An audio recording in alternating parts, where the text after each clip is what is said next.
जय मंडल, जय भीम, जय फुले, जय पेरियार।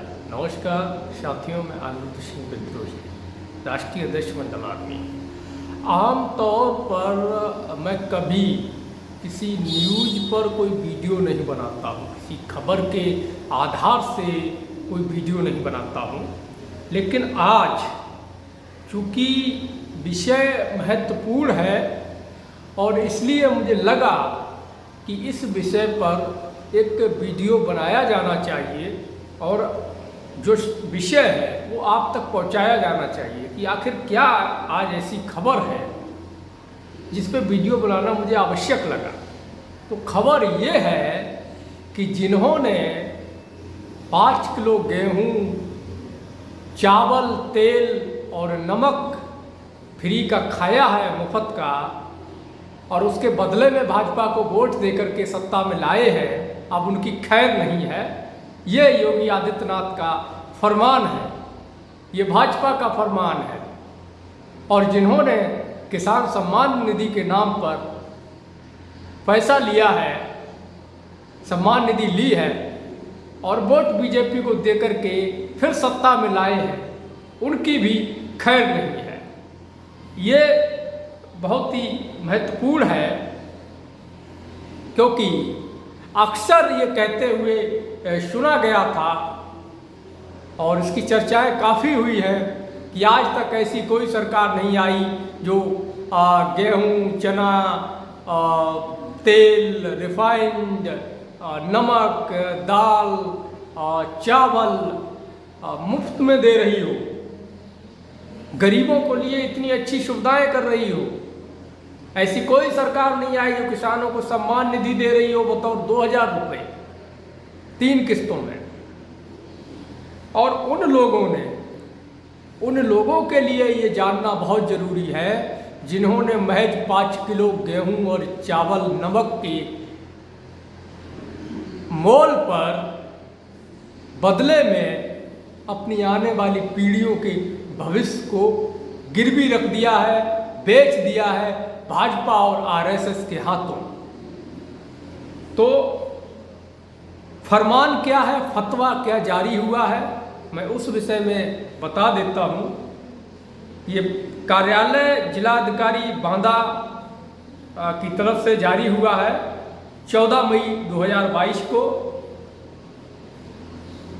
प्रेस विज्ञप्ति है, इसमें लिखा हुआ है कि राष्ट्रीय खाद्य सुरक्षा अधिनियम के अंतर्गत जनपद में प्रचलित अंत्योदय के राशन कार्ड लाभार्थियों को सूचित किया जाता है कि अंत्योदय राशन कार्ड धारक ऐसे समस्त परिवार जिनके पास, जरा ध्यान से सुनिएगा, जिनके पास मोटरसाइकिल, पक्का मकान, कृषि योग्य भूमि, रंगीन टीवी, कोई निश्चित व्यवसाय आदि है, वह अपात्र हैं। ऐसे समस्त कार्ड धारकों को सचेत किया जाता है कि ऐसे परिवार 7 दिवस के अंदर अपना राशन कार्ड समर्पित कर दें, अन्यथा राशन कार्ड के सत्यापन के दौरान अपात्र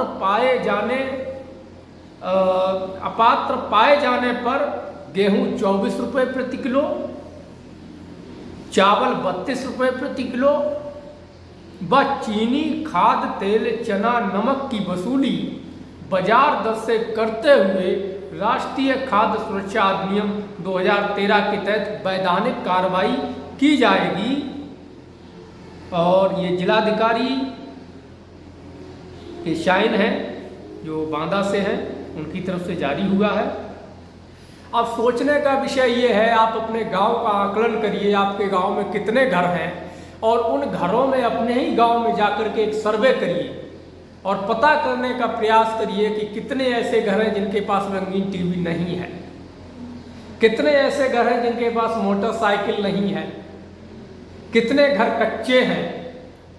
पता करिएगा कितने ऐसे लोग हैं जिनके पास खेती की योग्य भूमि नहीं है, क्योंकि इसमें यह कतई दर्ज नहीं है कि कितनी भूमि होनी चाहिए खेती की योग्य तब अपात्र माना जाएगा। इसमें सिर्फ ये लिखा है कि खेती की योग्य। अब वो 1 कट्ठा हो, 1 बीघा हो, 10 बीघा हो, 100 कट्ठा हो, 100 बीघा हो, ऐसा कोई यहाँ पर उसका दायरा नहीं दिया गया है। केवल खेती कृषि योग्य भूमि चिन्हित किया गया है। दूसरी बात, ऐसे कितने लोग हैं जो अपने खुद के जीविकोपार्जन के लिए कोई न कोई काम नहीं करते। तो सीधे तौर पे अगर देखा जाए तो 90% नहीं बल्कि 95% लोग राशन कार्ड के लिए अपात्र साबित हो जाएंगे। आज मनोरंजन के लिए एक आम मजदूर भी मेहनत मजदूरी करके सस्ता मद्दा नया पुराना रंगीन टीवी ले ही लेता है, क्योंकि आजकल रंगीन टीवी का ही ज़माना है। ब्लैक एंड वाइट टीवी ढूंढने से भी मार्केट में नहीं मिलेगा। लेने जाइएगा सेकेंड हैंड पुराना टीवी भी लीजिएगा तो रंगीन ही मिलेगा। सबके घर में पाया जाएगा। एक दो घर कोई किसी गांव में अगर आप देखेंगे, आपके गांव में हो सकता है एक आध घर ऐसा हो जिसके पास टीवी ना हो, नहीं तो सबके पास होगा। और जिसके पास होगा उसके पास रंगीन टीवी ही होगा। मोटरसाइकिल भी 70% घरों में पाई जाती है। 70 से 80% घर पक्के हैं। पक्के घर का इसमें कोई भी दायरा नहीं है कि कितने कमरे होने चाहिए, कितना बड़ा होना चाहिए, ऐसा कोई उसमें उल्लेख नहीं है। बस पक्का होना चाहिए, चाहे एक कमरा हो, एक छत पड़ी हो या 10 कमरे हो, उससे कोई मतलब नहीं है। पक्का घर होना चाहिए। अगर पक्का घर है तो आप अपात्र नहीं हैं। आप कोई रोजगार कर रहे हैं, कोई निश्चित व्यवसाय कर रहे हैं। अब निश्चित व्यवसाय क्या है वो भी इसमें दर्ज नहीं है।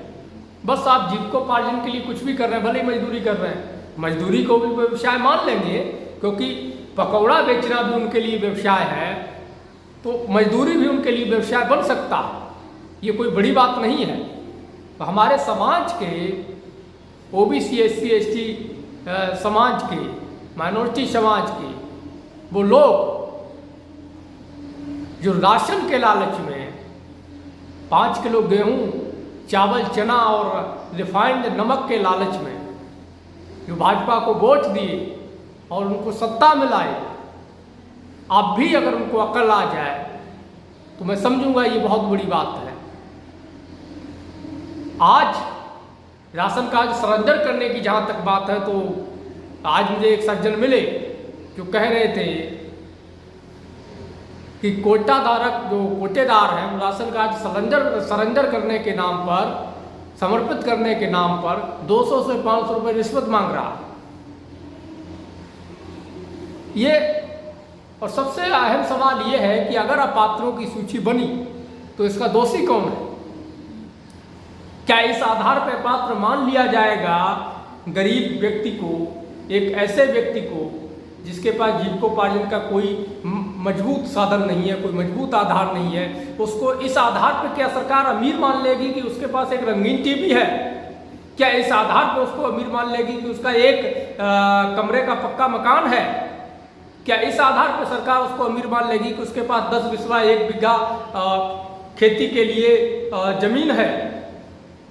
या फिर उसको इस आधार पर सरकार अमीर मान लेगी कि उसके पास एक मोटरसाइकिल है, भले ही वो 5000 के कबाड़े में से लाया हो? क्या ये सरकार का एक संवैधानिक लीगल पैमाना है ये तय करने का कि कौन पात्र है कौन अपात्र है? ये एक गंभीर सवाल है उनके लिए जिन्होंने राशन के नाम पर वोट दिया है, उन्हें इस पर विचार करना चाहिए। दूसरा एक मसला है किसान सम्मान निधि वाला। किसान सम्मान निधि वापसी का भी फरमान है, हालांकि ये मैं आपको दिखा देता हूँ क्योंकि मुझे उस तरह लगाना नहीं आता है।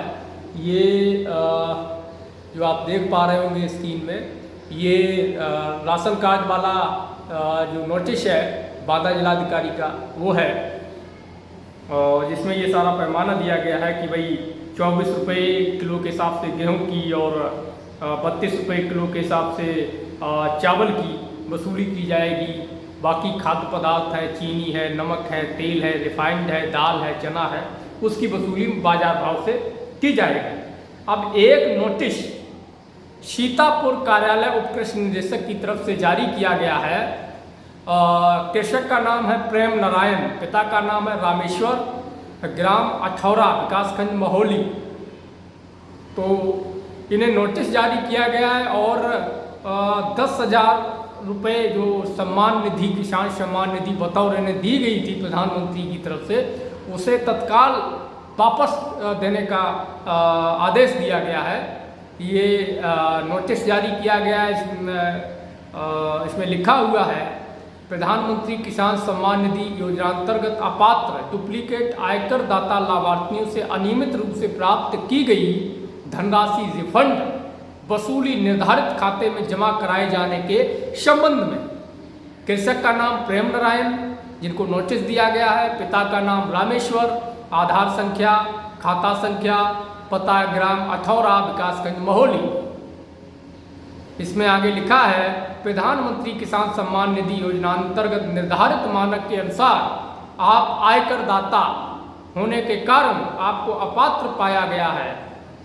इस कारण से भारत सरकार से जारी निर्देशों के क्रम में आपके खाता में भारत सरकार द्वारा भेजी गई धनराशि 10,000 रुपये की 5 किस्त वापस की जानी है।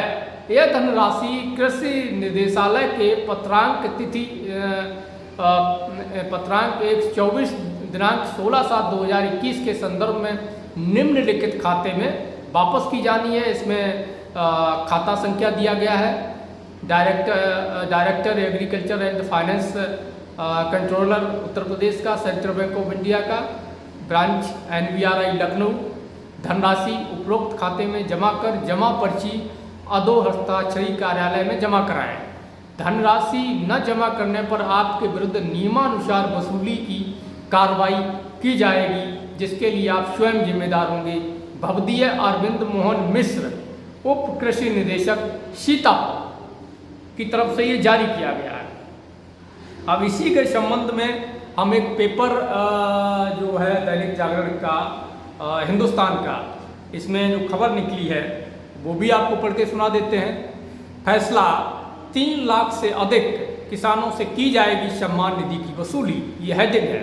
सम्मान निधि के लाभार्थियों के सत्यापन में 3,15,010 अपात्र मिले। मुख्य सचिव ने DM को दिए निर्देश, वसूली रकम केंद्र को वापस होगी। अब इसमें देखिए कि दिया गया है कि प्रदेश में PM किसान सम्मान निधि में बड़ा फर्जीवाड़ा सामने आया है। जांच और सत्यापन में अब तक 3,15,010 लाभार्थी अपात्र पाए गए हैं। इन्हें दी गई धनराशि की वसूली कराई जाएगी। मुख्य सचिव दुर्गाशंकर मिश्र ने सभी जिलाधिकारियों को इस मामले में लगातार समीक्षा के निर्देश दिए हैं। अपात्रों को मिली धनराशि वापस केंद्र सरकार को लौटाई जाएगी। प्रदेश में अब तक 2,55,00,000 किसानों को कम से कम एक बार PM किसान सम्मान निधि का लाभ मिल चुका है। इनमें से 6,18,000 किसान ऐसे हैं जिनके डेटाबेस में उनकी आधार संख्या गलत दर्ज की गई थी। ध्यान से सुनिएगा, और जिनके 6,18,000 किसान ऐसे हैं जिनके डेटाबेस में उनकी आधार संख्या गलत दर्ज थी या आवेदन पत्र और आधार कार्ड में दर्ज नाम में भिन्नता है। ऐसे लोगों को अगली किस्त नहीं मिल सकी है। मुख्य सचिव ने कहा है कि विभाग और जिला प्रशासन के संयुक्त प्रयासों से कुछ लोगों का डेटाबेस सुधारा जा चुका है। बाकी प्रकरणों को निस्तारण अभी होना है। केंद्र सरकार ने सभी लाभार्थियों का eKYC 31 मई तक कराने के निर्देश दिए। अभी तक सिर्फ 53% लाभार्थियों को ही eKYC हो सका है। आप सोचिएगा कि अगर जानकारी गलत दी गई है, आधार संख्या, डॉक्यूमेंट वेरिफिकेशन गलत तरीके से किया गया है, तो क्या इसमें किसान दोषी है? इसका गुनहगार कौन है? किसने गलत डॉक्यूमेंट सबमिट किए? कौन था जो डॉक्यूमेंट सत्यापन कर रहा था? बगैर सत्यापन के किसानों के खाते में सम्मान निधि कैसे गई? क्या ये एक सोची समझी चाल थी ताकि पहले पैसा किसानों के खाते में भेजा जाए और उनसे उनका वोट लिया जाए, उनकी भावनाओं से खेला जाए, ये दिखावा किया जाए कि ये भाजपा सरकार, ये केंद्र सरकार, योगी सरकार किसानों की बहुत ही हितैषी है, और इस बहाने किसानों का वोट हड़पा जाए और सत्ता में वापसी की जाए। उसके बाद फिर किसानों से वसूली की जाए, उनको परेशान किया जाए, उन पर मुकदमे दायर किए जाए। क्या आपको नहीं लगता कि ये BJP RSS की जो सरकार है, वो देश के किसानों, मजदूरों, दलितों, पिछड़ों, आदिवासियों के साथ खेलने का काम कर रही है, उनके भविष्य को बर्बाद करने का काम कर रही है। सोचना पड़ेगा। अगली बार जब आप कभी राशन लेने जाइएगा और राशन के नाम पर वोट देने जाइएगा तो 10 बार सोच लीजिएगा, कहीं ऐसा ना हो कि फिर से आपसे वसूली का नोटिस आपको थमा दिया जाए। आपको सर्वे करना चाहिए इस बात पर कि अब कितने लोग होंगे जिन्हें राशन मिल पाएगा। ये बड़ा प्रश्न है और मैं एक बार फिर उन्हें आगाह करूंगा, अपनी आंखें खोलिए। राशन के नाम पर एक बार आपने वोट दे दिया, प्रदेश की सत्ता में तो ले आए हो, अब 24 में ये गलती मत करना, केंद्र की सत्ता में मत ले आना। किसानों से भी ये अपील है कि सम्मान निधि के नाम पर कहीं तीसरी बार मोदी को सत्ता मत ले आना, नहीं तो ये सब कुछ बेच देगा, कुछ नहीं बचेगा देश में। वो कहते थे कि सौगंध मुझे इस मिट्टी की, मैं देश नहीं बिकने दूंगा, तो देश नहीं बिकने दूंगा, और कहते कहते उसने पूरे देश को बेच दिया। रेल बेचा, भेल बेचा, एरोप्लेन बेचा, सब बेच दिया उसने। एयर इंडिया बेच दिया, आपके भविष्य को बेच दिया, नौकरियां खत्म कर दी, आरक्षण खत्म कर दिया, सारी गवर्नमेंट संस्थाओं को निजी हाथों में लगातार बेचता जा रहा है। सोचना पड़ेगा। शुक्रिया, धन्यवाद सुनने के लिए। जय मंडल, जय भीम, जय फुले, जय फिरिया।